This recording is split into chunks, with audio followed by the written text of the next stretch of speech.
हाय, जेवायला काय करायलीस? भरीत करायले रे. परवाच तर केलीस की हे भरीत. रोज रोज तेच मी खाय ना बघा. आता हेच पोरग पहिलं खाय ना म्हणला आणि खाल्यावर काय केलं, 3-4 चपात्या त्यानंच खाल्लाय बघा. आता त्याच्यासाठी काय केलंय मी भरीत करण्यासाठी दुधी भोपळा घेतले बघा. स्वच्छ धुवून पुसून त्याला तेल लावून छान गॅसवर भाजून घेतले बघा. छान करपून जाईपर्यंत भाजून घ्यायचं. तुम्ही म्हणताल वरून करपून गेले, मधून बी करपून गेलं असेल, तसं होई ना. आता छान असं भाजून घेतलं की त्याला थोडंसं धुवून घ्यायचं. धुवून घेतलं की सगळं काळंकी निघून जाते बघा.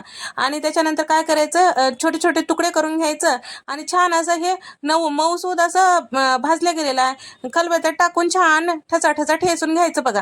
आता मिक्सरमधून फिरून घेऊ शकता, पण थोडं हाताला नीट द्या की छान लागते. त्याच्यानंतर कढईमध्ये तेल टाकून जिरे, मोहरी, कांदा, कढीपत्ता, कोथिंबीर, आलं लसणाचा ठेचा आणि टोमॅटो असं टाकून घेतले बघा.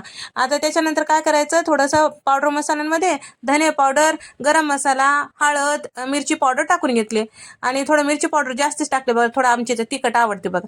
आणि थोडं जिरे पावडर बी टाकून घेतले. चवीपुरतं मीठ टाकलं, सगळं परतून घेतलं बघा. सगळं परतून घेतलं की त्याच्यामध्ये आता छान असं ठेसून घेतलेलं भरीत टाकायचं. आता त्याच्यानंतर थोडी कोथिंबीर टाकली बघा. कोणता बी पदार्थ मला कोथिंबीर टाकलं तरच आवडतं. तुम्हाला आवडते की नाही कमेंट करून सांगा बघा. आता हे छान परतून घेतले की तयार झालं. याच्या संग भाकरी, चपात्या काय बी खाऊ शकत्या. आई, मला बी जेवायला वाढ की. आताच म्हणलास की वांग्याचं भरीत आहे की कोणतं की भरीत आहे की म्हणून घराने केलास की आणि खायला निघालास काय? होय वाढ, भूक लागली.